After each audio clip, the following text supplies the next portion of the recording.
Ce shiur est dédié à la réfoua de à la guérison de tous les malades et tous les blessés de la guerre, entre autres à la réfoua de Bruno Gabriel Ben Daniel et de Rachel Bat Sarachaya. Bon, c'est un shiur que je voulais faire depuis très longtemps sur les tfilines. Rabbi Chaim Palachי, c'était un des grands sages vivait en Turquie il y a un siècle et demi, 2 siècles. Il a dit que la raison pour laquelle, il y a beaucoup de raisons pour lesquelles le Mashiach ne vient pas, d'accord? Chacun avec. Ça veut dire qu'il y a beaucoup de raisons. Si une des raisons était réglée, un des problèmes était réglé, le Mashiach serait venu. Il y a plusieurs problèmes. Alors, Rabbi Chaim Palachí, il a dit, c'est parce que beaucoup de juifs ne mettent pas des tefilines qui soient cachères, ou même s'ils ont déjà des tefilines qui sont cachères, ils ne savent pas comment les mettre.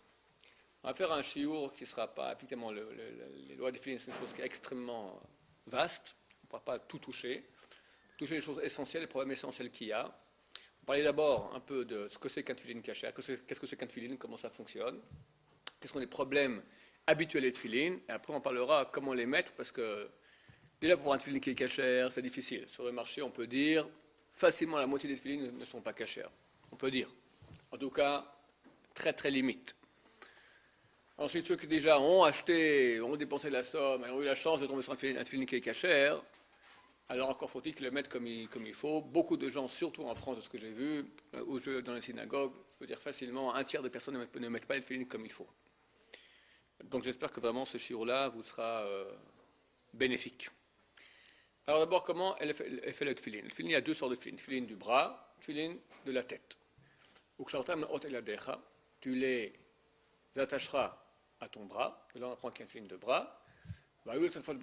Tu les mettras entre tes yeux. On apprend que c'est l'endroit entre les yeux, mais sur l'endroit où il y a les cheveux, comme on va en parler ultérieurement. Donc deux tefilin. Ils sont faits différemment. Le tefilin du bras, alors comment on fait un tefilin? Voici c'est un tefilin qui est défait, qui a été ouvert. Il y a en fait, on prend une peau de. On va voir aussi qu'il y a des peaux de bovins, donc de bœufs, et des peaux de ce qu'on appelle bemadaka, d'un animal qui est fin. C'est quoi? Brebis ou chèvre. Nous déconseillons absolument les tefilines qui sont faits avec une peau de bemadaka, d'animal daka, littéralement fin, d'accord, donc de chèvre et de brebis, parce que le tefilin doit être rigoureusement carré. Et lorsque c'est fait avec, par exemple, ce genre de tefilin, qui est fait avec bemadaka, avec les peaux fines, ça bouge. La peau, c'est pas une chose c'est une chose qui travaille avec le temps, avec l'humidité. Au bout d'un moment, on a un tefilin qui n'est pas cachère. Alors, comment est-ce qu'on reconnaît un tefilin avec la peau fine ou la peau épaisse? Donc, voici le tefilin comme il est. D'ailleurs, tu peux faire un zoom, ça fait des zooms, la caméra.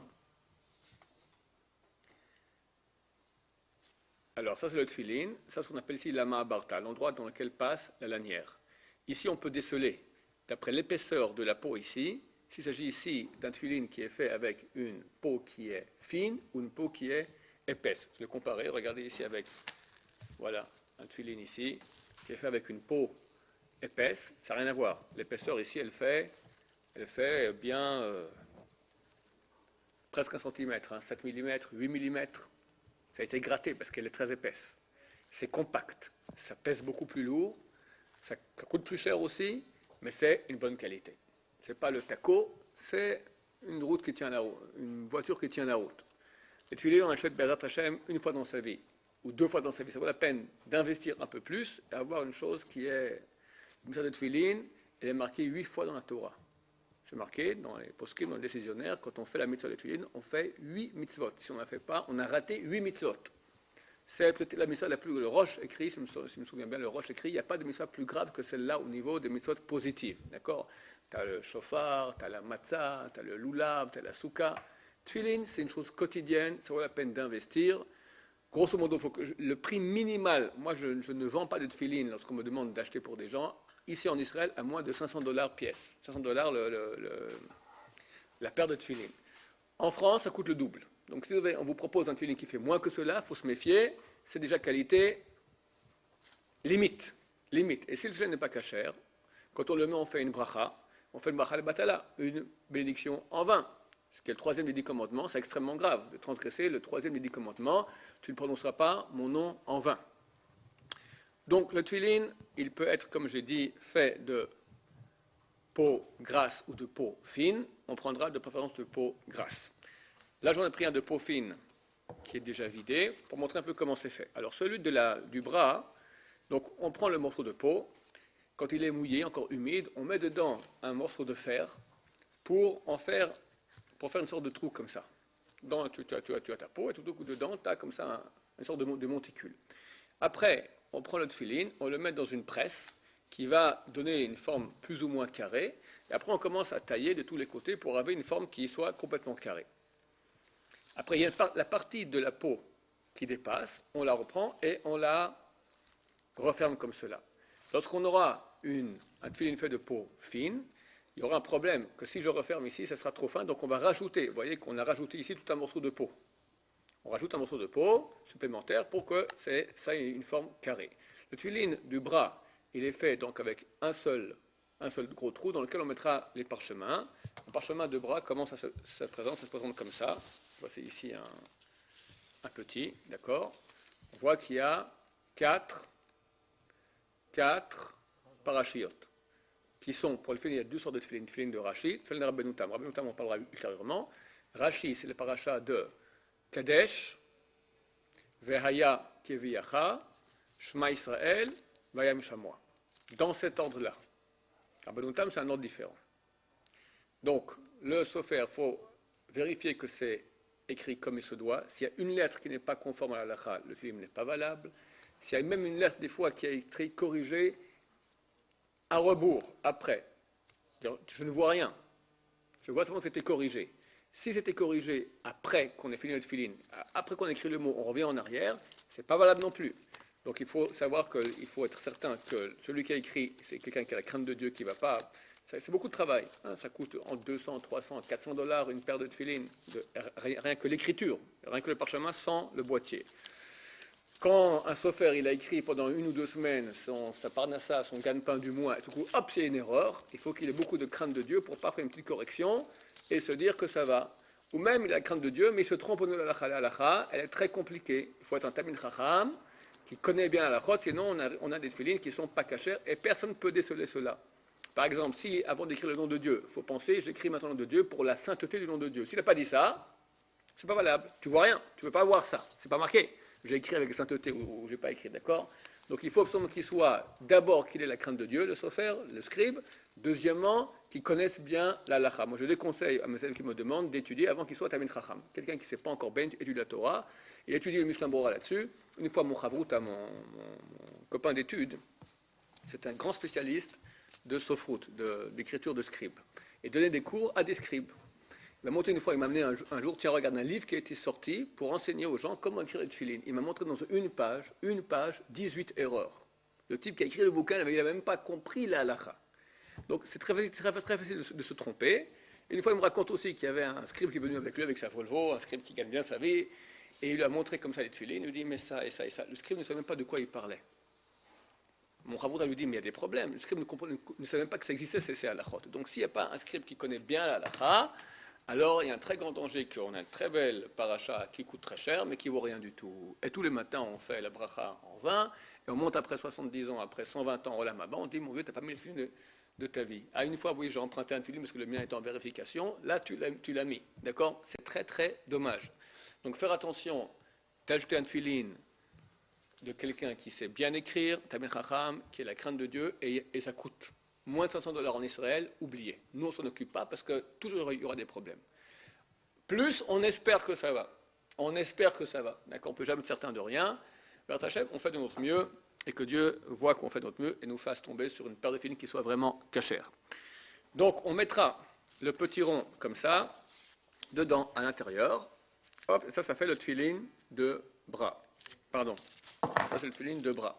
OK? Voilà. Il y a beaucoup de détails là-dedans, je ne vais pas commencer à rentrer dans tous les détails. Le tefillin de tête, comment ça se passe? Alors on a la même chose, simplement qu'on aura 4, tu refais un zoom s'il te plaît, 4 compartiments dedans.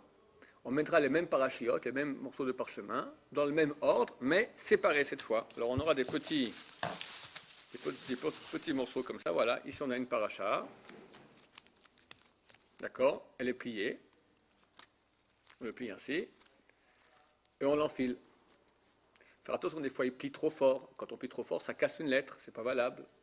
Après quoi, on prend un morceau de parchemin, on entoure encore avec un parchemin un parchemin vide, on entoure le parchemin sur lequel est écrit, et avec un cheveu de crin de bœuf ou de vache, d'accord, on entoure comme cela, et on fait sortir les crins, les morceaux de crin de cheveux qui entourent les 4 parchemins de la tête, on le fait sortir ici. Vous voyez? Ça rappelle le veau d'or, comme c'est marqué dans le Zohar. Ces cheveux-là, ici, sur le tefillin, ça sort entre le premier et le deuxième boîtier. Il faut absolument qu'il y ait quelques cheveux qui sortent. Donc, déjà, on arrive au tefillin de tête. Parlons un peu comment c'est fait le tefillin de tête. Pardon? S'il n'y a pas, c'est pas valable, effectivement. Maintenant, le tefillin de tête, c'est comme celui du bras. Donc, on prend un morceau de peau plane. On va prendre 4 morceaux de fer qu'on va enfoncer comme ça dans la peau plane pour en faire une sorte de peau avec 4 proéminences. Après, on va rassembler cela avec une presse hydraulique. On rassemble ensemble les quatre proéminences et de nouveau, on va tailler pour arriver à cette forme carrée. Donc, comprenez qu'ici, il y a en fait la peau, elle fait 4 maisons. Et il faut coller ces maisons. Le mieux, c'est pas de les coller du tout. Pourquoi? Parce que comment on fait de la colle, elle fait khatitsa, elle va faire un écran. Alors qu'est-ce qu'ils prennent? Ils prennent une colle qui est mélangée avec de la peau. Mais si on prend la colle qui est mélangée avec la peau et on en met partout, alors la colle mélangée à la peau, c'est un statut de peau. Ça fait que maintenant, j'aurai plus 4 maisons, j'aurai qu'une seule maison. Une seule maison avec 4 trous dedans. Donc qu'est-ce qu'on fait? Si on ne met pas les films très chers, il n'y a pas de colle du tout dedans. Ça prend beaucoup de temps, ils font sécher la peau, etc. Et ça tient tout seul. Et encore des fois, après, ping, un beau jour, ça s'ouvre comme ça. Tu vas un peu au soleil, il faut faire attention. Les tefilines ne supportent pas les changements de température. Chaud, froid, humidité. Quelqu'un il va au mikvé ou bien il sort de la douche et après il met cette tefilines. Tu n'as rien de pire pour les tefilines que de l'eau. D'accord? L'eau, ça fait gonfler les tefilines. Ça fait travailler les gens qui transpirent beaucoup en été. C'est un problème. Après quelques années, ils ont des tefilines qui gondolent complètement. Et ils risquent de s'ouvrir. Il y en a pour parer à cela, ils mettent beaucoup de colle. S'il y a trop de colle, c'est pas bien. Le mieux, c'est mettre un peu de colle. Après, quand ils ferment, on autorise jusqu'à un tiers environ, des fois jusqu'à la moitié la colle qui monte. Si c'est plus, ça devient un problème. Et il est impératif qu'on puisse voir que c'est 4 maisons. Donc il y a ici un trait qui sépare les 4 maisons. Dans beaucoup de films, qu'est-ce qu'ils font? Ils veulent pour que ce soit joli, ils veulent que ce soit symétrique. Alors qu'est-ce qu'ils font? En fait, les maisons ne sont pas symétriques. Tu as un morceau de peau qui était plus fin, l'autre plus épais, donc les maisons ne sont pas symétriques, mais c'est pas joli, ça ne se sent pas très bien, parce que les gens aiment que ce soit symétrique.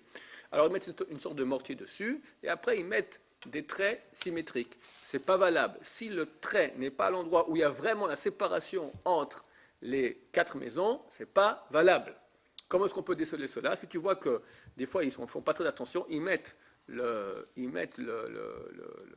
trait qu'ils font donc artificiellement, ils font un trait comme ça, parce qu'après un trait comme ça, un trait comme ça. Tu peux voir au niveau de la jonction, des fois c'est pas tout à fait adéquat. Ça prouve que c'est pas le vrai endroit. Ça prouve que ça a été fait après coup et c'est pas l'endroit où il y a la vraie scission entre les 4 bâtiments qui forment le bâtiment du tefillin de tête.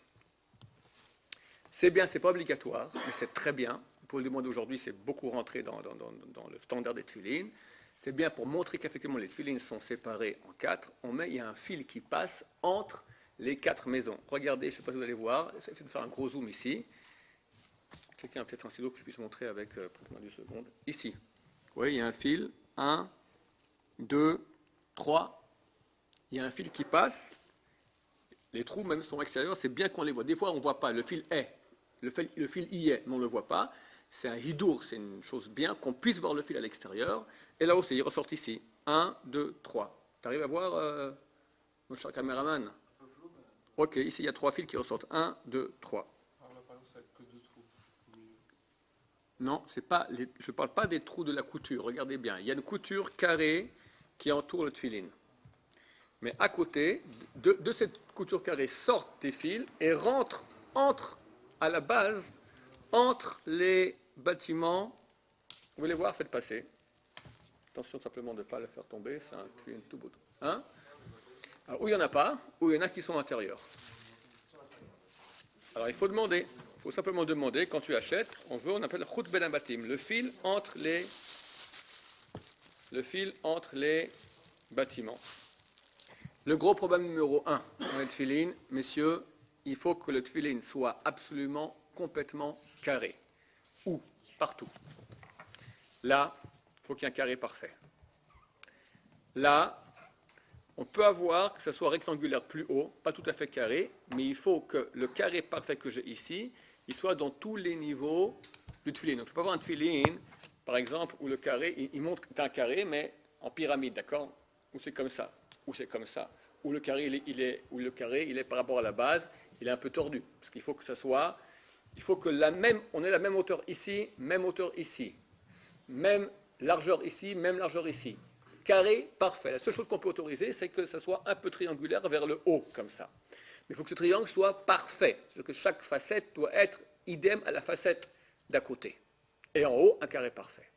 Si ce n'est pas parfait, c'est pas soul. C'est pas valable. Combien on autorise? On autorise entre 1 et 2%, 1 et 2% de la distance qu'on considère de déviation, d'inexactitude. Ça veut dire qu'ici, j'ai 4 cm entre 0,4 mm et 0,8 mm. 1 mm de déviation, tu prends avec pas une règle, d'accord, tu as des systèmes, comment on appelle ça? Un pied à coulisse, tu vérifies comme c'est un pied à coulisse, mais avec des mesures, d'accord, tu regardes, tac, tac, tac, tac, partout, y compris ici, messieurs.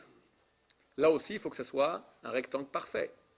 Il ne faut pas que ça soit rond ici, par exemple. Si c'est rond, ce n'est pas parfait. Il faut que ce soit carré. Et le danger numéro 1 dans le tefilin, c'est quoi? C'est la partie ici. La partie ici, d'habitude, elle est délaissée.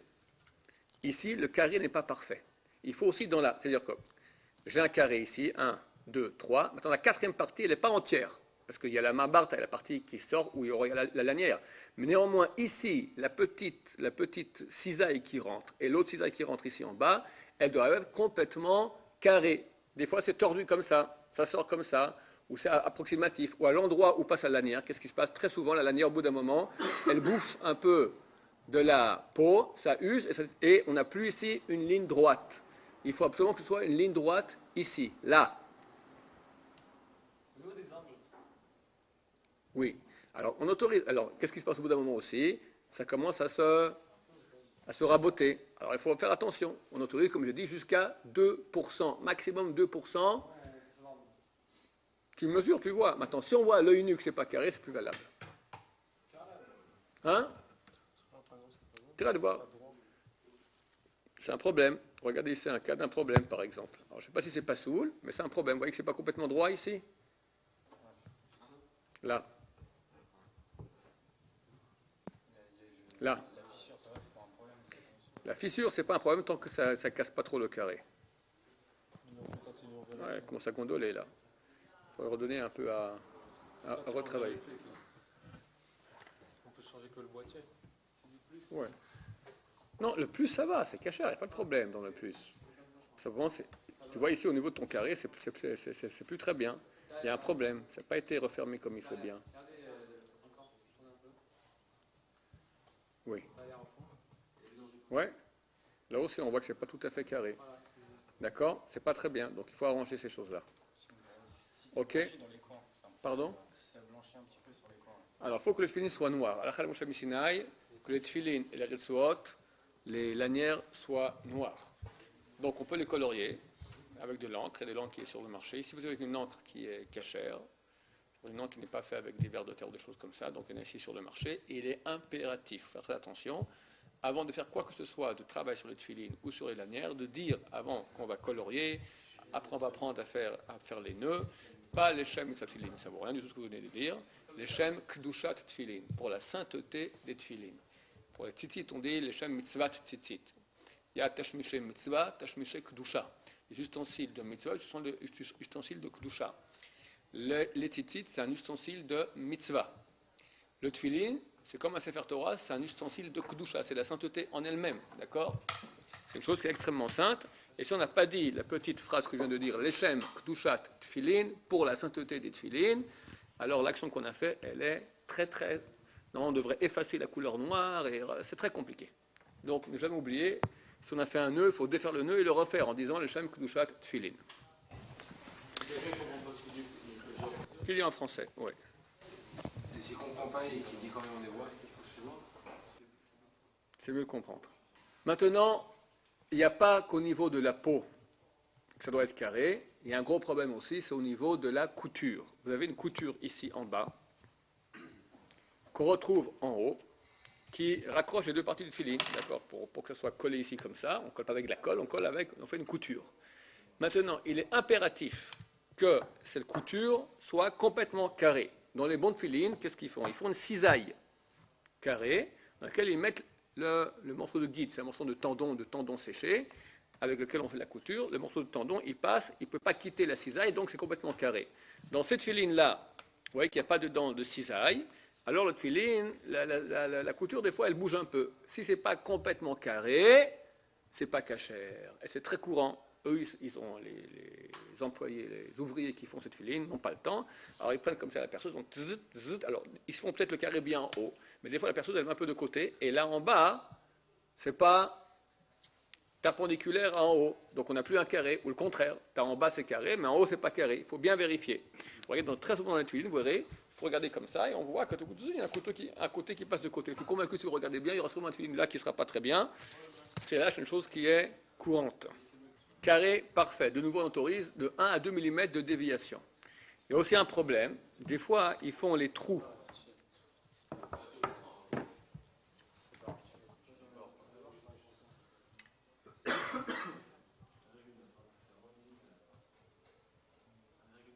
Ouais. Il faudrait vérifier. Ça n'a pas l'air carré des masses, hein, on se rend compte. Maintenant, un autre problème. Regardez ici. Donc on a le carré en haut, n'est-ce pas? Il faut que ce soit un carré parfait. Maintenant, il y a un problème dans un carré, c'est l'angle.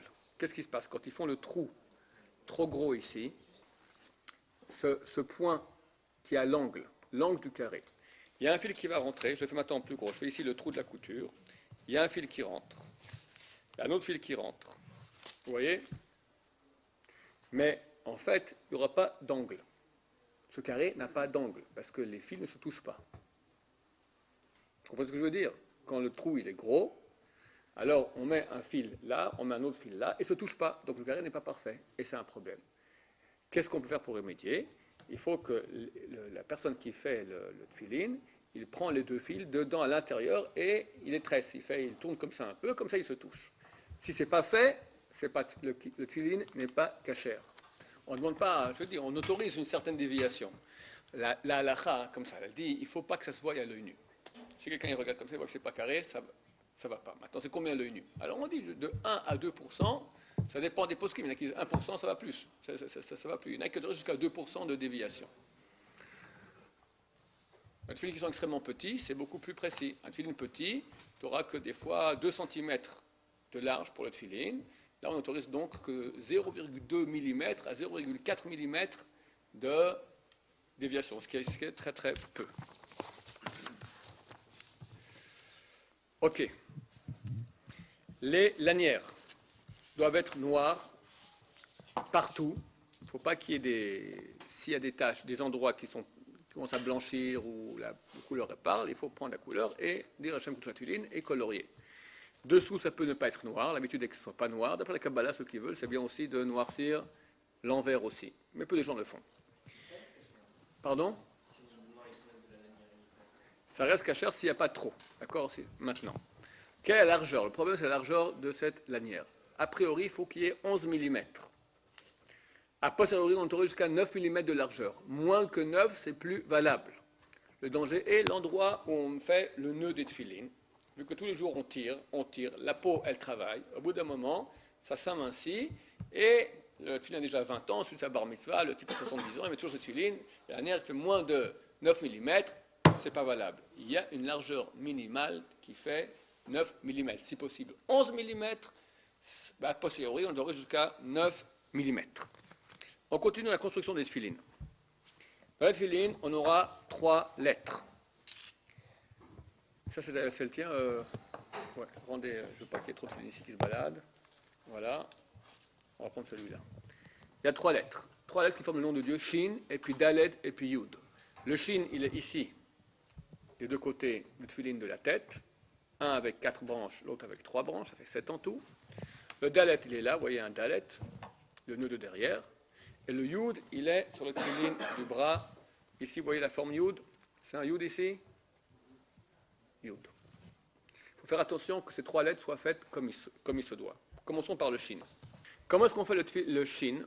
Le Shin, on va prendre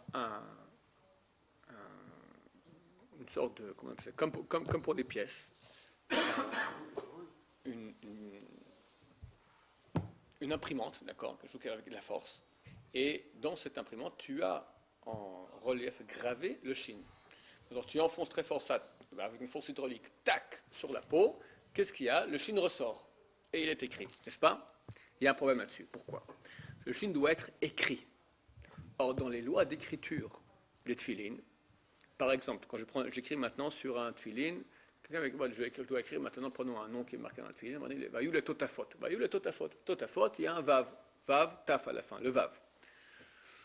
C'est moi je voulais un yud, d'accord. Vayou ben anecha, entre tes yeux. Anecha, il y a la lettre yud. Maintenant, le sofer, il a fait le yud. Je vous fais le yud comme ça.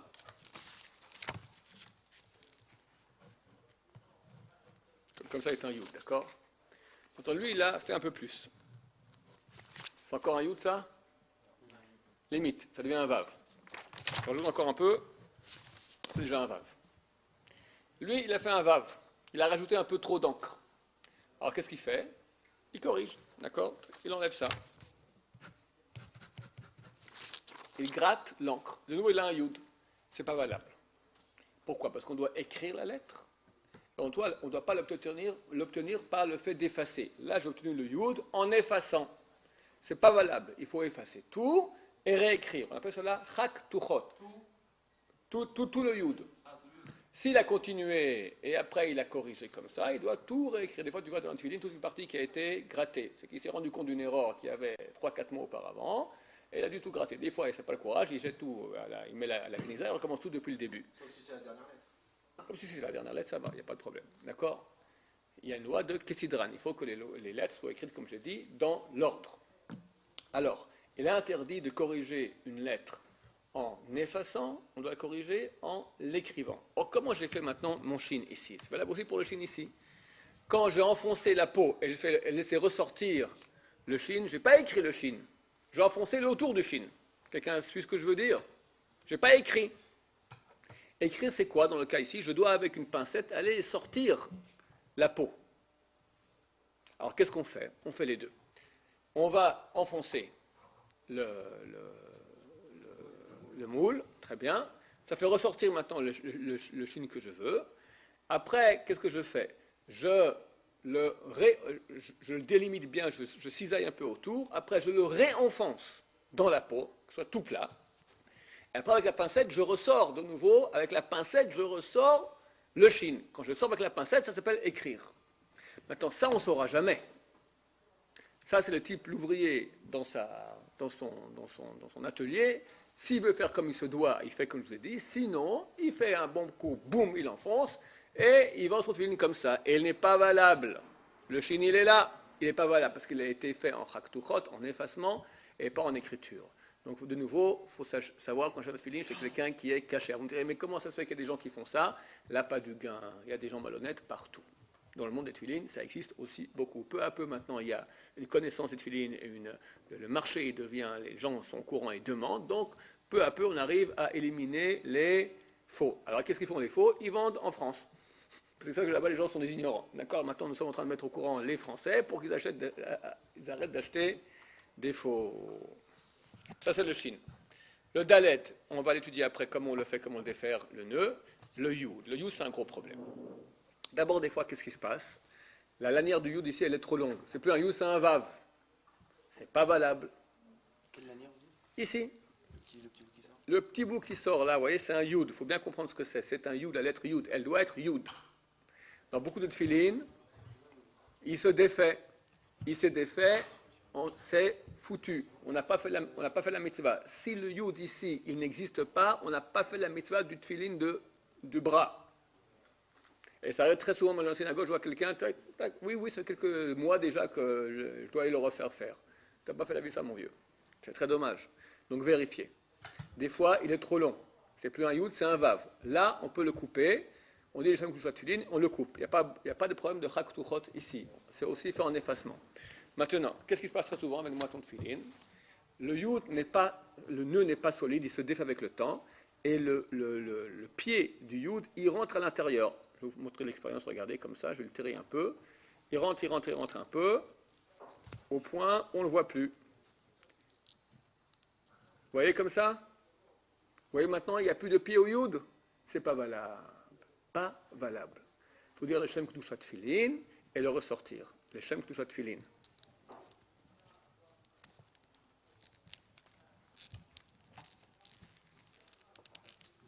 C'est bon? De temps en temps, il faut vérifier que le yud est à sa place comme il se doit bien. Sinon, ce n'est pas valable.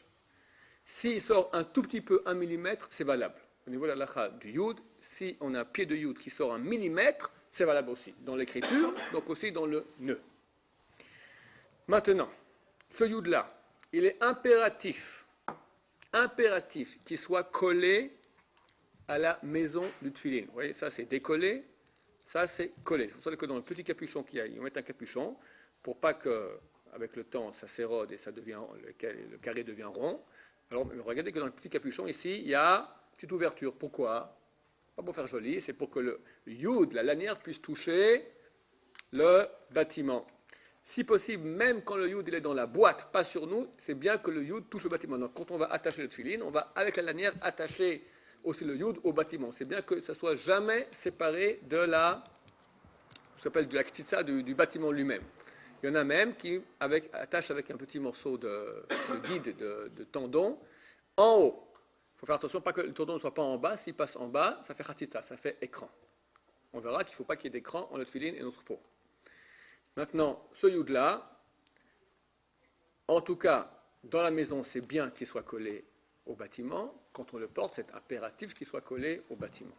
On verra qu'on va le coller avec la lanière lui-même, on va montrer cela. Mais attention que le yud existe bien comme il se doit. On va parler maintenant de l'écran, c'est important. Il faut, quand on met le tfilin de tête et le tfilin du bras, il ne faut pas qu'il y ait d'écran entre le tfilin et notre corps. Si quelqu'un, il revient de son mariage, d'accord, on lui a mis un peu, ou il a fait le tikkun chatzot, on lui a mis un peu de cendre ici sur le front, comme c'est bien de faire, il met son tfilin le matin, c'est pas valable. Il a été à la mer, il y a un peu de sable, c'est pas valable. La gélatine, le gel. Alors, je pense que le gel, je pense que ça va. Mais si maintenant il s'est nettoyé, il s'est lavé les cheveux et il n'y a plus de gel, il n'y a que des saletés de gel, là ça ne va plus. Parce que ça dérange, c'est une chose qui le dérange, ça fait ratitsa. D'accord?